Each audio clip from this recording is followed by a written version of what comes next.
So this video is going to go over a lot of different topics to do specifically with Sun and Moon, but the points that I'm going to go over today are going to cover some very important mysteries surrounding the Pokemon known as Marshadow. My whole topic of this video is not really going to spoil or show much from the new Pokédex leaks that have happened recently, but I will say that they do help support my theory incredibly. But I will say that the majority of the contents within this video are going to be based off purely speculation, theory, and mainly just my, I guess, personal analysis on everything. I would like to say that certain references made in this theory will either be from Google or like just, I guess, research in general. It'll be from maybe partially from other theories that I've heard about the subject. Or finally, there will be one point that I'm going to make on a recent leak to do with Sun and Moon, and I will mention that this video will be kind of spoilery, so if you don't want any kind of massive plotline spoilers for Sun and Moon in general, I would highly suggest clicking off the video now, only because I would like to imagine, based on the proof that we've been shown at this point, not even really that much, well, I guess leaked stuff, yeah, but you'll see what I mean later in the video. There's something that just sort of ties it all together for me, and you'll further understand why I feel like this speculation has good credibility to be correct, and I think I'm standing on educated ground at this point to say that I have a pretty solid idea as to the whole secret behind the elusive Pokemon known as Marshadow. But regardless, here's one thing that we can note about Marshadow. This is a Pokemon that is not a new one that has just been revealed last night or sort of figured out last night. This is actually a Pokemon we've known about for months now. You see, back when Pokemon Sun and Moon were first initially revealed, we had this very big, ongoing theme where every time something big got trademarked, there was always a way that someone found it. And the first instance of this was when the actual titles of the games were copyrighted and the logos appeared on the internet somewhere, like basically in like some copyright databases and stuff like that, but people figured out and found Pokemon Sun and Moon's name and logo. I believe it was about like a day and a half before their initial reveal. So that in itself started off this trend of figuring out certain important names that were going to be trademarked. From that point, people kept on the lookout because they figured if there's these two to start off with, there's definitely more to come afterwards. And what did come out of it, shortly after anyway, was another set of leaks of two more trademark names known as Solgaleo and Lunala. That's what they translated to anyway. Those were also two leaks that had been, and sort of put out there prior to their initial reveal. And those ended up becoming true as well. So not only did the names for the games become true, the leaks for these names of the legendaries also ended up coming true. And now, here's the next best part. We then have another set of leaks shortly after those two that go by the name of Gigareki and Marshadow. Gigareki was actually disproven to be anything related to Pokemon, and a lot of people thought it might be like another legendary possibly, because it kind of does sound like a name of a legendary, like Gigareki. I could see it happening, like maybe like some kind of like Regigigas spin-off, like some kind of, I don't know, some like Golem Pokemon, I don't know. But the thing is, it was actually this new project that Game Freak had been working on. It was actually a Steam platformer game, I believe, that was developed entirely by Game Freak, but it was just another project, a name that they had been working on, and it was revealed shortly after that leak had surfaced. So when you put two and two together, you sort of start to think, okay, maybe it's possible that now Game Freak is either apparent that some of the other names they put out there have been leaked, so they're trying to be very secretive about this. Not only do they go to the extent of using a Japanese lawyer office to even file these names to begin with under a copyrighted infringed name. I don't even know what the proper legal term is, man. I'm not a lawyer. But after that was already the route that they decided to take with it, to go a step further, they then decide to throw in a Pokemon and another game, like an entirely different project, and throw those two copyrighted names up at once to sort of throw people off. Because here's the thing, Gigareki is one of those things that we've had an actual reveal for. Although it's nothing Pokemon related, it is something that Game Freak had a direct association with. So that's one of their legal copyrighted names that they had the right to, put a claim under. So then they decide to also throw up the name Marshadow along with it. This was a leak that was on the internet for a while, and it's sort of hard to find some of the proof for some of this stuff nowadays. And I'm just theorizing here because at this point we've had a reveal for essentially every single thing that has been leaked. We've had the name of the games, which that was revealed shortly after the leak of it. We had the legendary names, which were also revealed shortly after the leak of it. And then we have these two names, Gigareki and Marshadow. Gigareki is revealed not that long ago to be, like what I said, it was a 2D platformer on Steam, I believe, that Game Freak was working on. But then we still have yet to hear anything about this name Marshadow. This could again be something entirely non-related to Pokemon. And I'm not going to confirm it because it's not revealed information at this point, and I have no legal stance to say anything on it. However, I will say that with the reveal of this name and it sort of being out there, I decided to do a bit of research a couple months ago, and I showed this off in an initial video that I made a little while back, and it got a lot of attention, but there was also a lot of people that didn't really get, I guess, grasp the idea of what I was trying to say, and essentially I built off the idea that maybe we need to break down this thing's name in a bit of a different fashion. A lot of people at the time were assuming that Marshadow was going to be this like connection to Mars, I suppose, and I heard that theory quite often, and I mean that's not wrong. In a way it makes a lot of sense based on the fact that we're already sort of working with the solar system here, being the sun and the moon, so it would sort of make sense that if this Pokemon was Marshadow, then it would, you know, correlate with Mars being another planet like the sun and the moon. The one thing that I noticed, and I didn't really understand how so many people didn't really make this connection, is the fact that it's not Marshadow, it's Marshadow. Where's that extra S in there? You know, it's not Mars Shadow, it's not Marshadow, it's Marshadow. And so to compare its name saying Mars and then Shadow, that extra S you need is not there. So clearly there's already some kind of misconception about the real meaning of this thing's name. So I dug a bit deeper, and I decided to go and look up the individual definitions of the word Mar, and just Mar as is, and Shadow. So let's just look at the word Mar by Google definition, and I brought this point up months ago, and so many people didn't actually pick up on this. Everyone overlooked this entire video, and I don't understand why. By definition, Mar is a verb for the idea of impairing the appearance or disfiguring the quality of something, or the idea of spoiling the quality of what something once was. So it's essentially like, in a more harsh example, and I hope I don't offend anyone, I'm just giving a historical example of something that could be related to something like this. I guess you could use the bombing of Hiroshima. I know that I don't want to touch on a touchy subject. I'm just using a historical event to sort of pitch the idea of that's like an idea of what Mars sort of represent in a greater world setting. Now, if you were to look at it like Mar plus Shadow, look at the definition of shadow, but shadow, it implies, you know, a dark area or shape produced by a body coming between rays of light and a surface. So essentially like your body can cast a shadow.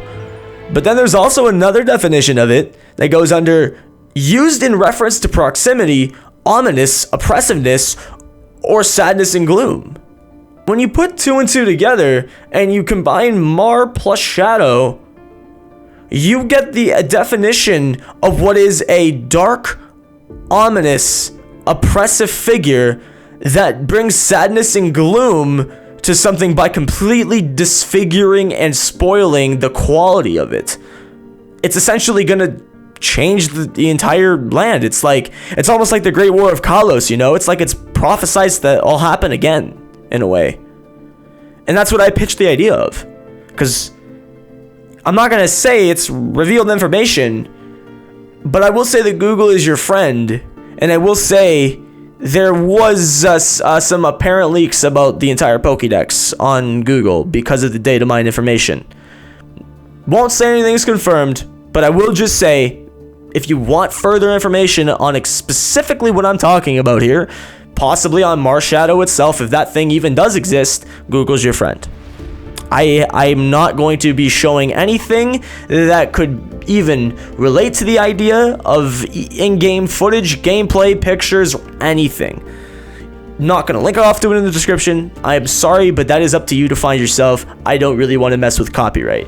But I just want to bring to the attention of everybody that I did make a theory about this a very long time ago, that Sun and Moon would have a sort of apocalyptic ending. And I prophesized about this way back in like February, like, or maybe early March. I made a theory with HDV, and we made this whole elaborate theory about, you know, how like a Lysander could be returning to Sun and Moon, and how you know, it could be possible that there might be two evil teams. And that sort of was also proven true, because it seemed like the Aether Foundation aren't as sweet and caring as they might seem to appear as. But then, if that goes hand in hand with that, what's something that I also stated in that theory is the fact that I said there would be a lot of natural disasters. You see, Hawaii itself is a state that is very well known for its volcanic eruptions, you know, in many older ages. It hasn't happened recently, because I don't think there's actually any active volcanoes anymore in Hawaii. But way back when there was quite a lot of that. And there's still a couple that are, I think, underwater. And I believe there's only one active volcano in any of the islands on Hawaii still to this day.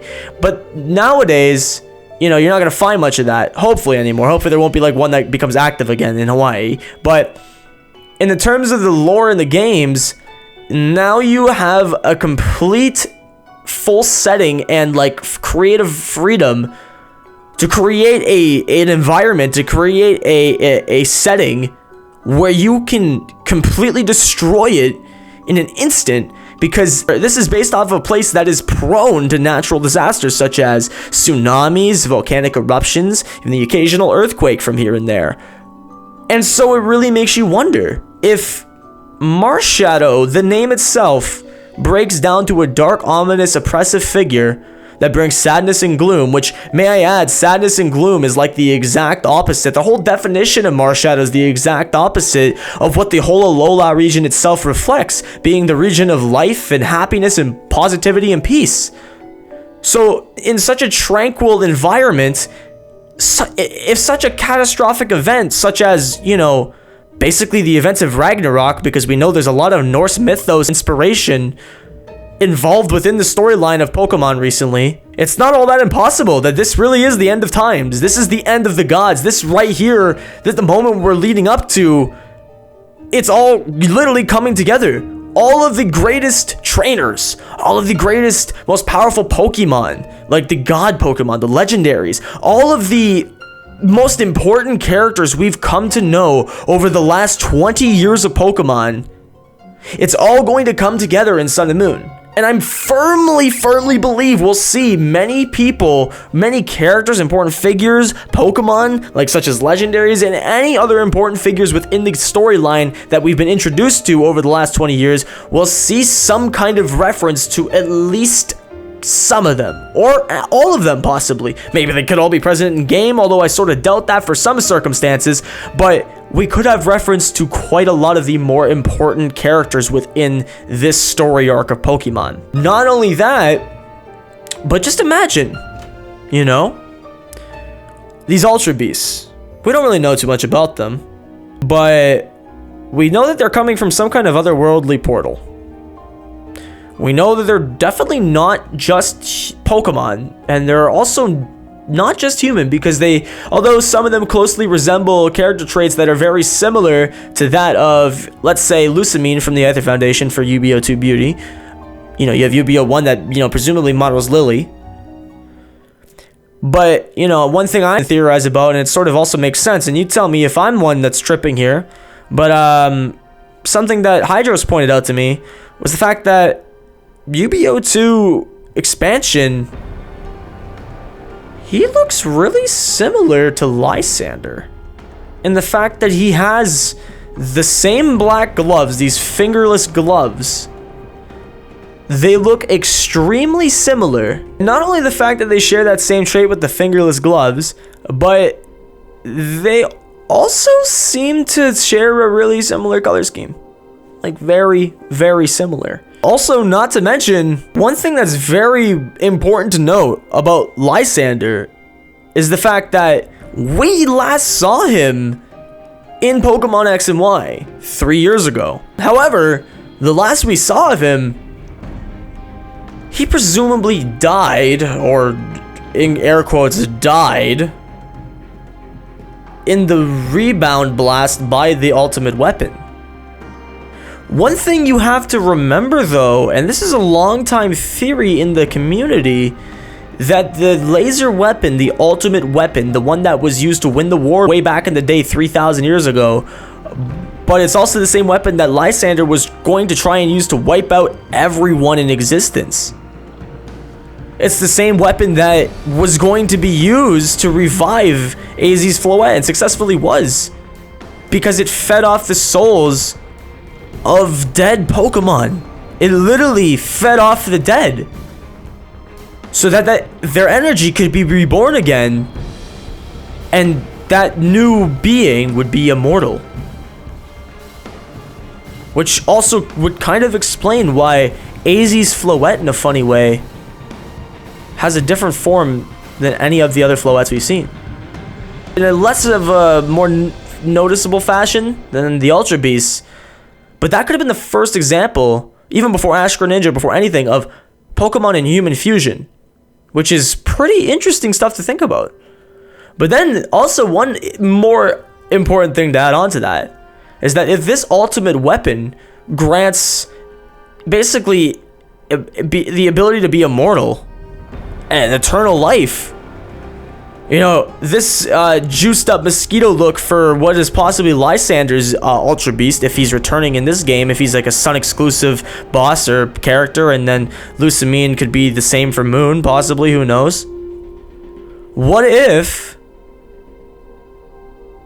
that's like a definition of him getting really powerful? He's now a much more powerful being than he once was before. And that would also make a lot of sense, because then it adds up together of the fact that basically what it seems like anyway is, if my theory, which you'll see separately, about the Aether Foundation is correct, then they have basically the same intentions of what Lysander and Team Flare did back in X and Y, of essentially wanting to start their own new world. They want to become the New World Order. They want to be the gods that are reborn, so they have full control. And it just seems strange. Very strange. Because that's exactly what Lysander wanted. But he just never got to achieve it. He just, except it was less of on a much more minor scale than that, because he didn't want to basically restart the world. He wanted to just be the last ones alive on the Earth, so they could be the only ones that were in control. They wanted to kill everybody else but Team Flare, so they were the only ones that were left. They were the only ones that could have control. But now it seems like in Sun and Moon, that whole plot's being taken to a whole new level. And these Ultra Beasts, these portals that they come from, they're portals from the gods. And that's what so many people, I think, don't understand. And it's crazy, because there's so much more that I've yet to say, and we've already been going on for like 20-ish minutes at this point, nearly. I don't know how much it'll be down or cut down, but let me just finish this video up. And we'll preface this by saying there's going to be a part 2 to follow up soon, and I promise you that. In this part 2, we're going to go over some more very big information to do with the Aether Foundation. And part 3, there's going to be something even bigger from that. One final thing I will say that wraps up the whole truth about Marshadow, that I think, in truth, really sets the tone for where we might be headed with the possible existence of this Pokemon, in quotations.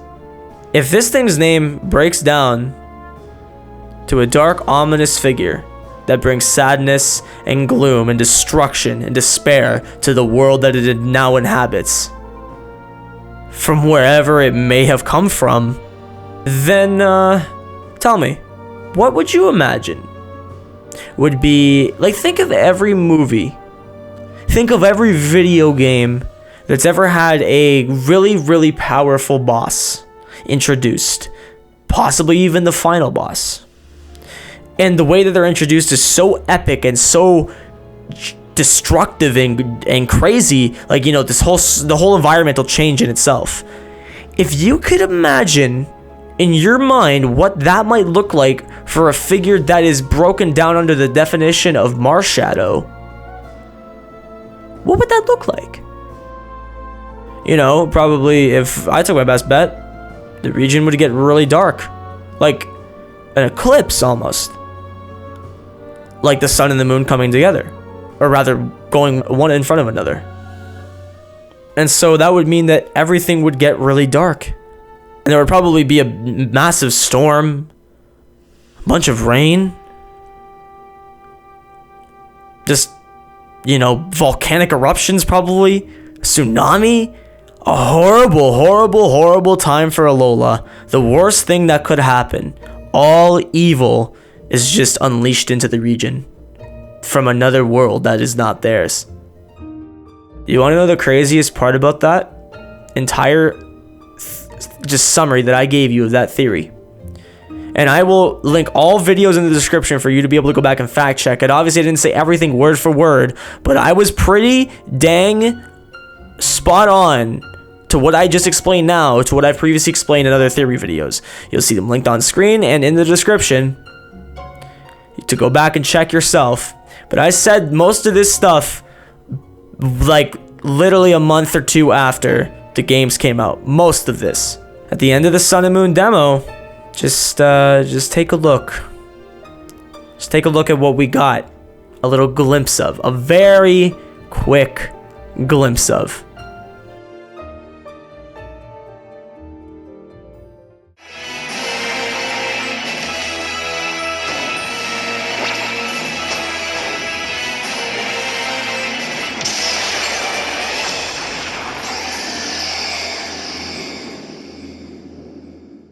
You see that right there? That right there. That right there is exactly what I theorized many months ago. Ladies and gentlemen, were the effects of Ragnarok. Or the beginning of it, at least. We haven't witnessed anything yet, let me tell you.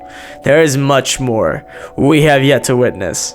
I mean, it is a demo after all. It's only a small demonstration of what is to come in the full game.